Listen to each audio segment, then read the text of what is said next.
On the night of the attack itself, I was in a bar in Belfast with my brother, but as you saw in the film, you know, we were very aware because of the heightened tensions, the three loyalists that had been shot the week before, that everyone knew the night of the match that you know, the loyalist modus operandi could mean that they could enter any bar. I think that, you know, when the news came through the night of the attack, I think that it was just with the real sense of horror was that it was so inevitable that there was going to be a bar, there was going to be an attack on that night, and it just happened for some reason to be Loughlin Island.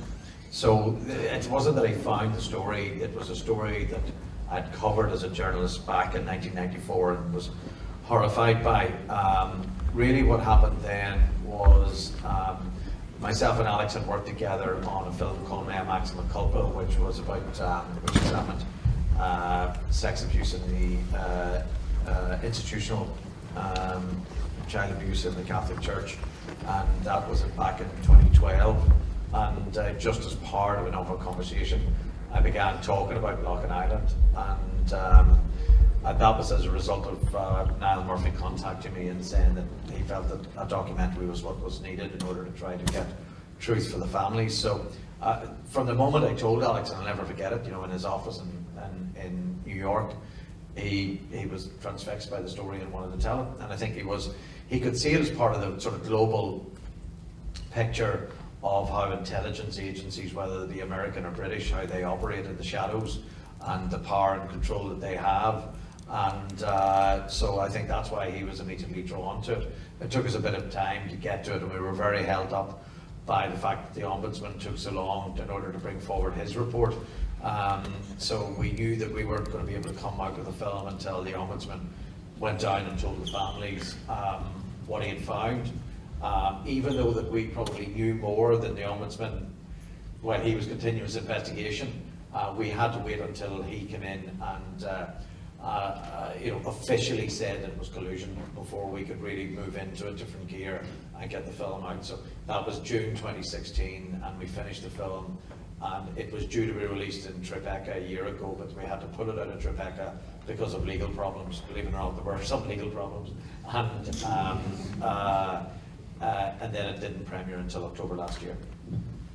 So I'm interested to know, have there been any developments since the film was released about the charges being laid, or the government cover-up or collusion? Well, no, yes, the short answer is no. I mean, I think that the surprising thing was that the police did make a statement after the film was released, but in that statement, the police said that they were going to investigate the leaked documents, not the killers. The police said that they were horrified the fact that we had got hold of a leaked document, and were going to call in the police force from Durham, an external police force from Durham in England, to investigate us. So, you know, I'm sitting here tonight as someone who's a leading suspect in a criminal investigation back in Northern Ireland into a bloody leaked document. Meanwhile, the people who have actually been responsible for carrying out this horrendous massacre are not under any investigation. Now, I have to put that in context, in that there are many, as we say at the end of the film, there's still 3,000 unsolved murders in Northern Ireland, and none of those are really been properly investigated. That's with great frustration. I think that many of the people who supported the Good Friday Agreement have felt that they have paid the price of peace, that the peace did come at a price, and the cost was that they would never see justice in the courts for the death of their loved ones, and especially those who died at the hands of loyalists, because over the last 20 years we have had more and more of an insight into the role of the intelligence services in loyalist paramilitaries, and it's quite clear, I know it is my firm belief, that there wasn't a murder that was committed in the late 80s or early 90s by a loyalist that didn't have an informant involved. And that builds an horrific picture in terms of what was really known about what was going on within loyalism and who was controlling loyalism. Was it the loyalist terrorists or was it indeed the intelligence services? So unfortunately for these families in Loughin Island and for many other families, I think that we've only been able to do one film. We can't do 3,000 films. This film, I hope, speaks for an awful lot of the frustrations of an awful lot of the families that are still hoping for truth. But we know that for many others, they are never going to get anywhere close to the level of understanding that we've been able to bring to the big screen on this attack. Yeah. Now, you mentioned the peace process, and there were some reviews of the film which suggested that the reason why the cases weren't prosecuted to the full extent was because the timing was quite close to the peace process. Now, you were in Belfast last week. There was commemorations going on for the 20th anniversary of the Good Friday Agreement. You want to just comment on that? Well, I think that, I supported the Good Friday Agreement, and I still believe the Good Friday Agreement is fundamentally important to the people of Northern Ireland, and I think that it's been a force for good in Northern Ireland. But I think that for the Loughin Island families who they've told me they all voted for the Good Friday Agreement as well. But I think what they didn't realise was that the picture is becoming clearer now that it was suspected back at the time that the police really weren't going after the Loughin Island killers with any vigour, because they didn't want to upset the loyalist paramilitaries at a time where they were trying to bed in the peace process and put the violent conflict behind us. And I think there is no doubt that when you look at the investigation into Loughin Island, that it wasn't just by chance that all the evidence that was amassed, all the understanding, the intelligence that they had about these people, that these people were allowed to continue to walk along the streets. And I think that the police were motivated not to go after them, and I think the British government was very happy with that. But in Belfast last week, we had Bill Clinton and George Mitchell, Tony Blair, Bertie Ahern, and a number of the others, Gerry Adams, David Trimble, all who were involved in bringing about the Good Friday Agreement, all came back together in Queen's University. And it was quite a fascinating afternoon at Queen's University, where we were talking about, they were talking about the Good Friday Agreement and how it came about. And I think that what I walked away was, the lasting memory I walked away with was the importance of the internationalization of the conflict, how people like Bill Clinton, George Mitchell, how vital they were at the time in achieving agreement, and really that we are missing that right now. We're missing the pressure that America was able to put onto the British government in order to get it to do things that it didn't want to do, and also to put pressure on all the parties. And maybe not pressure, but to try to coax them and to lead them to take chances and take risks for peace. But I think that the one thing that stood out like a sore thumb around the 20th anniversary was these legacy issues, that 20 years on, these families still are sitting on Loughin Island. They're not looking for people to go to jail right now. I mean, you heard the families themselves. They're not expecting all these guys to be rounded up and all put in jail. Really what they want is just the truth. Somebody to come down and sit down beside them and say, right, here's what happened, why it happened, how it happened. That's really what they want. Somebody from authority, like Michael Maguire, going down to them and saying, and there's so many families in Northern Ireland who, that's all they want.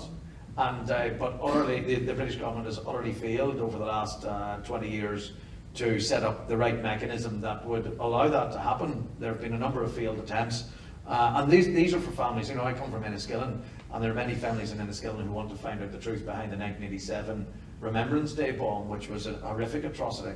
And they too are looking for the truth, but the authorities are not giving. So it isn't just nationalist, Republican families that are looking for the truth. It is also families from a unionist perspective who are now questioning the state about what its knowledge was, particularly before these attacks were carried out. Thanks. Now, I'd like to open it up to the floor. If you want to ask a question or make comments, put your hand up. Hello, yourself, yeah, in the blue, yep. Lovely. Just thank you first off, because that was brilliant. It was very, very insightful. One thing, and you made reference to it there, a lot of the tension back home in Northern Ireland is with the way that we look at these things that happen and massacres on both sides and how we deal with them now. You know, I'm sure, as I said, it was 5 years in the making this, so I'm sure when a lot of things came out and you found these things out and were investigating them, were you aware that this could cause political tension back home and this would, you know, sort of, like at the moment it's not great back home, were you aware that what was coming out of this would have a greater impact on everybody, and not just politically as well, but, you know, the paramilitary, the IFF are still active to a certain regard back home, so were you aware of that and did it influence you, or if you weren't, did you do anything to sort of insulate yourself from those pressures on the outside, or, you know, that sort of way? Well, it was interesting because Emer O'Neill, whose name that you see on the screen there, Emer's, you know, just turned 30, so, you know, she was very young at the time that Loughlin Island happened. She's only a child, and I think that Emer's involvement and Emer's concerns, growing concerns about the UVF and about potential reprisals, was something that reminded all of us in the team about exactly what we were doing in the area we're straying into. And I think that she had great concerns for all of us about potential reprisals. But I think, you know, having worked as a journalist in Northern Ireland for over 25 years now, I think that it comes part and parcel of the job, and you've got to be aware of the risks, and you've got to live with the risks, and as long as you understand, and you understand that you have a duty of care to everyone who's involved in the film. You know, Barry McCaffrey is the person who's up there tonight, you know, naming names, and Barry's a very good friend of mine and somebody I have a huge amount of respect for. And but I do know that you know, in the past the UVF have murdered journalists in Northern Ireland, and we've got to be always aware of that. But having said all of that, there was no pressure that really came onto us that we were aware of from any quarter in order to try to prevent us making the film. We were always vigilant and aware and cautious around the use of our phone or texting information or putting information onto computers and all of that. But that, you know, that is something you're always conscious of. But I think in terms of whether we were aware that it was going to cause ructions, as we would say in Fermanagh, yes, we were aware that that even the most battle-hardened journalists in Northern Ireland, when we showed them the film, and some of them filed into a cinema just like this to watch it and kind of thought, oh, this is Loughlin Island, what is there that we don't know? I think they were walking out of it shocked at what we were able to reveal, and I think that is the story of Northern Ireland. It still has the power to shock, no matter how much we understand and know and have lived through. We still can be shocked by what exactly was going on. So it did cause problems. It caused problems for us personally. It caused problems for the business and that I run, in that you know that funders get very nervous around films like that, and funders have political masters, and they have all, you know, got to be conscious of that. So yeah, this has probably been the most difficult project I've ever undertaken in my career, and it still remains incredibly difficult, even though it's out there, and you know, we have moved on and we're making other films now, but it's still problematic for a lot of people in Northern Ireland. But it's a very good question in terms of Maguire. I think that you've got to remember that Al Hutchison had been working in Northern Ireland for several years before he took on the role as police ombudsman, and he had been working hand in hand with the police force as they went through the changes that came about as a result of the Good Friday Agreement, as it moved from the RUC to become the PSNI. And I think it's quite clear that Al Hutchison had an inbuilt inability to see the truth, the facts in front of him. So whenever he made all the various mistakes that led to his resignation, Michael Maguire was totally motivated in a very different way. A bit like the first ever police ombudsman in Northern Ireland, Nuala O'Loan, in her investigation into the Oma bombing in 1998. And, you know, she fearlessly took on the then RUC Chief Constable Ronnie Flanagan in terms of what she turned up there. So Michael Maguire was very motivated to get to the truth. But I think what Maguire did, which was incredibly brave, was he didn't take Loughlin Island in isolation. Al Hutchison refused to look at anything other than the events of the night and the subsequent police investigation. What Maguire immediately did said, hang on, Loughlin Island can't be seen in isolation. It's got to be seen as part of an overall systematic picture, which went right back to the weapons being brought in to Northern Ireland in the late 80s and how those weapons then went on to be used in so many murders. So that was sending out a very clear message that he wasn't just going to pick through the investigation itself, but was going to put it in a far wider frame. But you know, that has come as a cost, because there has been long running now since his report came out in June 2016. 2 police officers have stepped forward and tried to challenge this report of the courts, and it's a long running saga of which it's too late at night to get into right now, but it's still going on in the courts, and it's coming back into the High Court in Belfast in the next few weeks again to be heard. And these officers really are motivated to try to get this Maguire's findings overturned, and believe in fact that he shouldn't even have the ability to decide that if fact 1, fact 2, fact 3 equal collusion, that he shouldn't make the mathematical equation. He should just lay out the facts and not come up with the answer, or the picture that builds. So that's what they're fundamentally trying to do, is undermine an ombudsman's ability to reach a conclusion. They feel he should act more like a police officer, just go in and investigate and send a file to the prosecutor, who then decides whether to prosecute people. And whereas, under the Good Friday Agreement legislation, Michael Maguire absolutely has the legal authority to reach conclusions. And I think that's very important that that's defended for everybody who's interested in getting to the truth of the past. Yourself. Hi, Trish. Yeah. So has this been shown around Belfast and Northern Ireland? And what's the type of audience that goes to see it? And what's the type of reactions? Just very interested in how this is being distributed and. Well, yes. So the film was first shown in New York in October, and then it went to the London Film Festival, and then it came back to a cinematic release throughout Ireland and the UK. So I think there were something like 18 cinemas north and south that took the film, and needless to say that the film closest to Loughlin Island, the cinema closest to Loughlin Island in Downpatrick, had quite a few viewers. I think the cinema owner there has been recorded as saying that more people came to see this film than came to see Star Wars, and that's quite something, I understand. So I think that I think the film has been shocking for a lot of the people who went to see it. Many of you know what it's like to live in Northern Ireland. We live cheek by jowl, and I think the fact that we not only name the suspects but actually show them, I think is not something that the BBC would do on a daily basis or a weekly basis, because it could be doing it every day.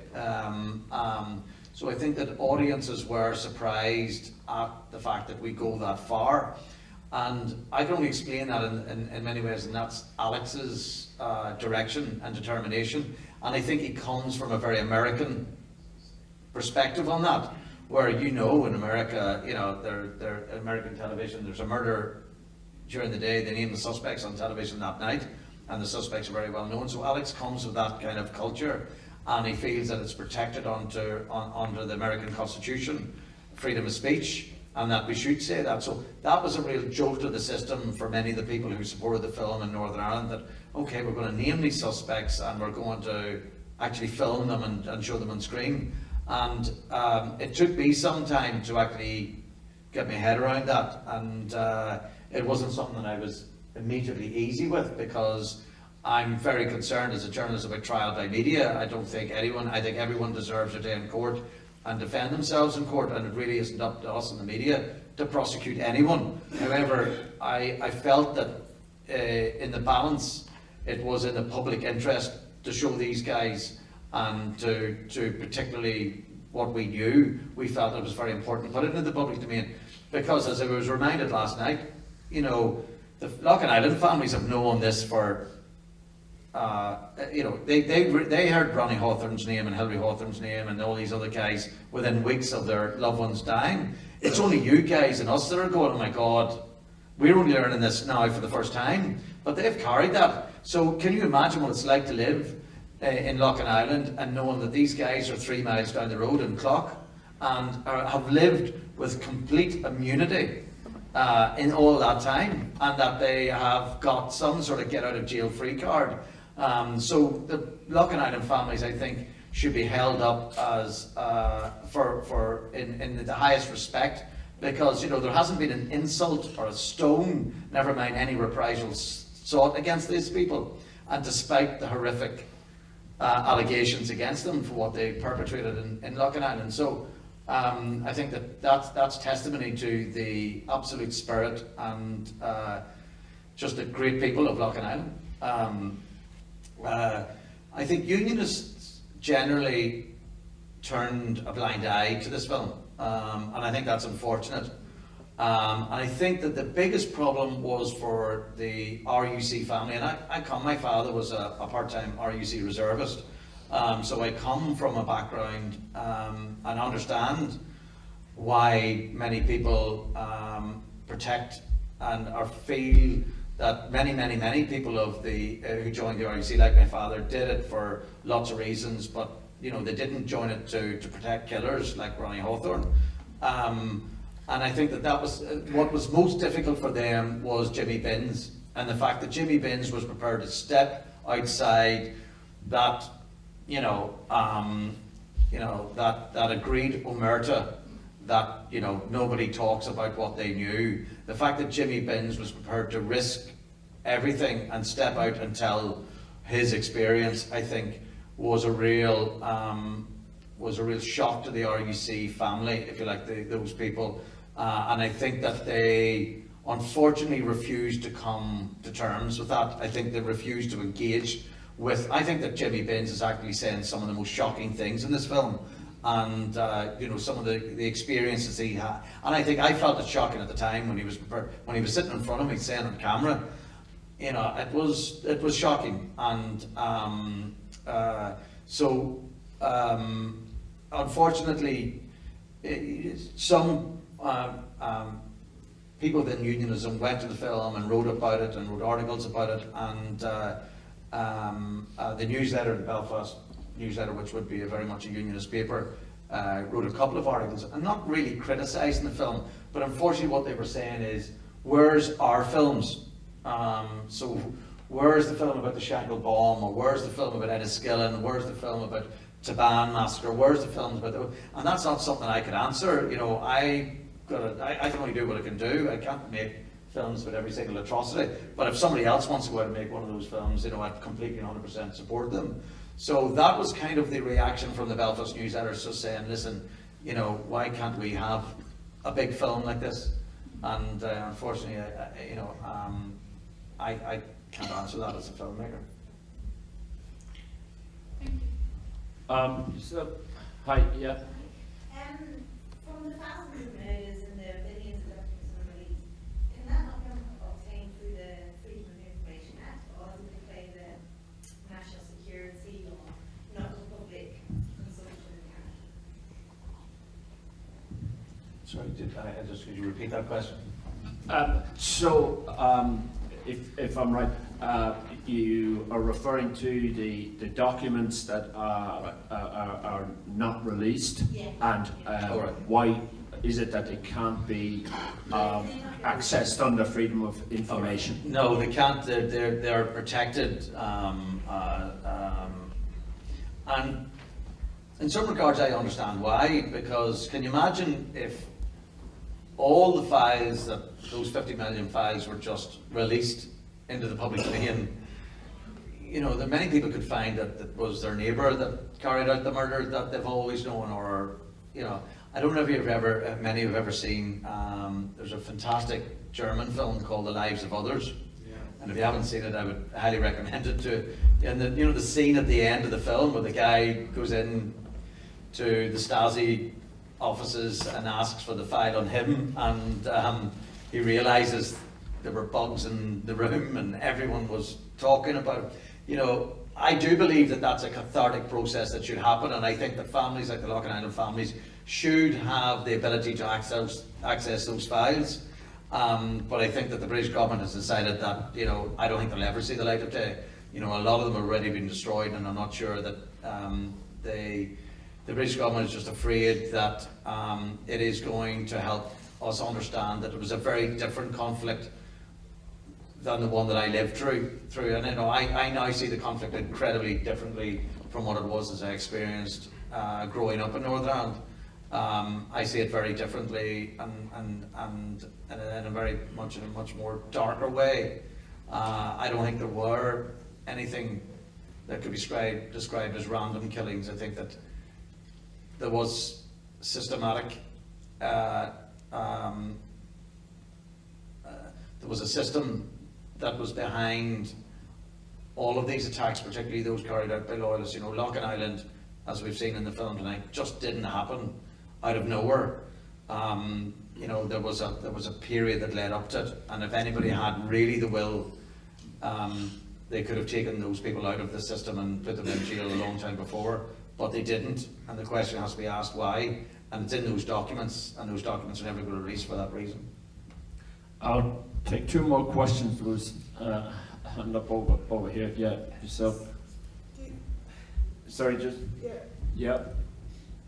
Being that Northern Ireland and Ireland, it's all fed on stories from olden times.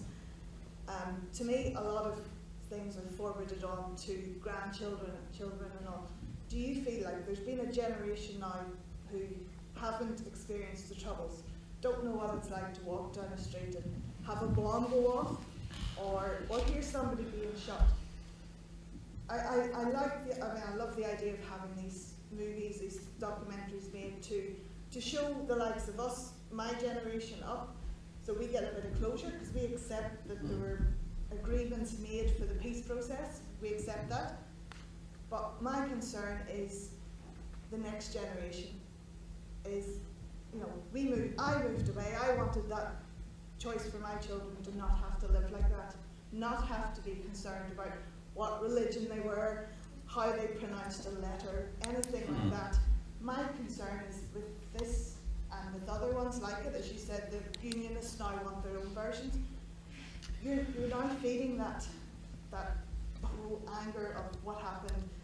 So We're feeding it. 16, whatever it was. It's my fear is for the next generation, because Northern Ireland just feeds on that fear. I can understand your concerns, but I think that what you've got to understand is the blood of the Loughlin Island victims is in the soil. The blood is in the ground. You've got to understand that. And it's not just about... One of those what I'm saying is... One of the faces that you put up there, which was pixelated out, he's currently, well, it's a possibility that he was responsible for my uncle's death. Right. A UVF. So don't get me wrong, I'm not on the other side. Yeah. Okay? But... no, I understand. But do you feel a certain responsibility that you could get the next generation of young ones coming up who are disenfranchised, and this just feeds on some of them? I don't know.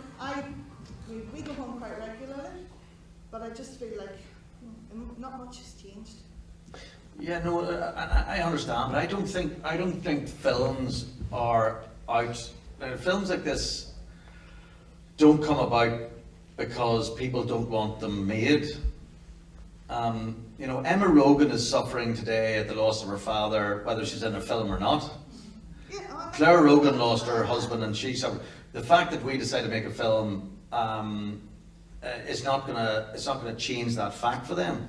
And I think that in terms of the next generation, I think that what I fear is that there hasn't been that cathartic dealing with the legacy of the past, and that's not because of filmmakers, that's because the British government refuses to allow that process to happen. And I think until there is that process, that simply the legacy issues that around all those deaths is dealt with, I think it's going to be a continual running sore. And as I said in Belfast a couple of weeks ago at the anniversary of the Good Friday Agreement, the big elephant in the room is these legacy issues. Is there's, you know, and even worse is that many people feel that the British government has basically taken a decision to allow, you know, let these victims all die out and hope that it'll go away. But, you know, anyone who knows anything about history in Ireland knows that that's never going to happen. And I appreciate, you know, I've got children growing up, daughters growing up in Northern Ireland myself, and I don't want them to have to live through this, but it is all around us. You know, only 7% of the kids in Northern Ireland go to integrated schools today. 93% go to segregated schools. You know, ask yourself, is that one of the reasons why, you know, Northern Ireland hasn't had the reconciliation process that it should have had, and that we aren't in a better place? Or is it because of films like this? I don't think it's about these films. I think it's about the fact that we're not really dealing fundamentally with the problems. And I think with Brexit, and I think with, you know, the stories that are coming out in this past week about a Catholic majority within 3 years, I think that Northern Ireland is in for you know, a continued period of instability, and these issues are just feeding it. And when I said that the blood is in the soil, what I meant is that, you know, generations of these families in Loughin Island are going to be talking about what happened on that night on 18th of June 1994. You can't get away from that. You know, really, this film came about because Emma Rogan turned 18. Right? Emma Rogan turned 18 just around the time that the Loughin Island families decided really to ramp up a campaign for justice. Now you've got to ask yourself, why did Emma Rogan decide to do that? And I know Emma, and I know that she did it because of the pain that she saw her mother go through and what her mother had to deal with after the death of her husband. So if you've got that generation who are determined to get at the truth, I'm sorry, you've got to deal with that. And society's got to deal with that, and I think the British government has got to deal with that, and until it does, you know, people like Emma Rogan are going to be motivated. Is moving on, that you know, the generation that didn't, I guess the 20-year-olds now who've had 2 decades of it being relatively peaceful. Do you feel that they are? Do you feel come from there and living there that they are moving on? You know, the next generation. I think the next generation, thank God, hasn't had to live with what you and I grew up with, and I think that is having an effect. But you know, I live in East Belfast, and even East Belfast is heavily paramilitarised. You know, the IFF control large sections of East Belfast still today. UDA control large sections of the Shankill Road in North Belfast. That's a fact. And you know, none of the authorities have been able to deal with that. So if you're a kid that's growing up on the lower Newton Ards Road in Belfast, you're growing up knowing that the people who are running your community are paramilitaries. That's a fact. And that just happens to be the area where there's 66% unemployment, 66% unemployment. And you've got an area that's the same area where they're completely and utterly dislocated from politics. We've got low voter turnout in many of those areas, and there is a disconnect. So, you know, that's a fact in large parts of Belfast. Now, in Fermanagh, it's a completely different picture.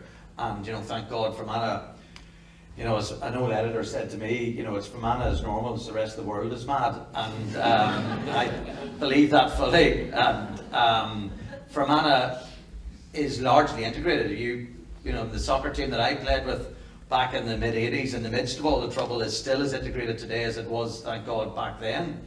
And so you can't I can't give you a sweeping generalisation to say, have this next generation moved on or not. I know from my own daughters that they have got opportunities and they were able to do things that I wasn't able to do. And that's great. And they have no fear of going into Belfast City Centre day or night. They have no fear of, you know, walking the streets. But they're aware, and you know, they're understand. And you know, BBC Radio blasts out this stuff morning, noon, and night, which I think is a bigger problem and a bigger issue that the media have to deal with, and about whether that's polarising debate. And we had a discussion about this in a lovely restaurant in Sydney last night, and I do believe that it is fundamentally polarising debate. And I think if you get into a taxi, you're hearing one side lined up against the other side, and they're battling it out. And if that's playing in your background of your life day and daily, that has an impact on you. And I think it has an impact on a lot of people who listen to those radio programs and television programs. I do absolutely believe that. And that's an American phenomenon that we have unfortunately taken on board and gone after with great gusto. And I think that is not helping, absolutely. You know, that. Yeah. And unfortunately, digital radio means I can hear Stephen Nolan over you. Just the last question, sorry, lady in the seat behind had your hand up. Yeah? Oh yeah, I was just going to say, you referenced Omerto earlier, and I grew up in the 90s, kind of in a border area, also known as Bandit Country, and yeah, I just still feel like if I go when I go back home, go to the pub with Dad, I still find there's a real cloak and dagger chat. Like if you bring anything up, there's a real don't go there. So I'm just interested in how you manage to actually get people on camera outside the immediate family. Well, whether it's immediate family or people like Jimmy Binns or Noel, the policeman, and some of the other people who took part in the film, I think there is an understanding that these issues are very important, and former police officers like Noel are very motivated to try to present their side of the story, and then there are people like Jimmy Binns who are, you know, who are determined to tell the truth as they understood it. But I think it's becoming harder and harder, I have to say, to really go this deep. I think that you can do a very shallow dive in Northern Ireland, and you get a lot of people who are prepared to share their understandings, sometimes on the basis of anonymity, you know, calling radio programs and giving a name and then having a go. But actually, when you go this deep, I think it is becoming more and more difficult, and that's understandable for lots of reasons, as you know. But I think that while there's people like me who are motivated to try to go after these stories, I think you do come across people and are always surprised by them about their willingness to talk. And you know, I think that you've got to put your hands up to the Loughlin Island families, because it's not very easy to sit in front of a camera and, you know, reveal parts of your life and reveal parts of your family's experience. And I think they've done it with such dignity and respect that, as I say, I'm just proud to have been able to work with them. Thanks, Trevor. Thanks for your attention.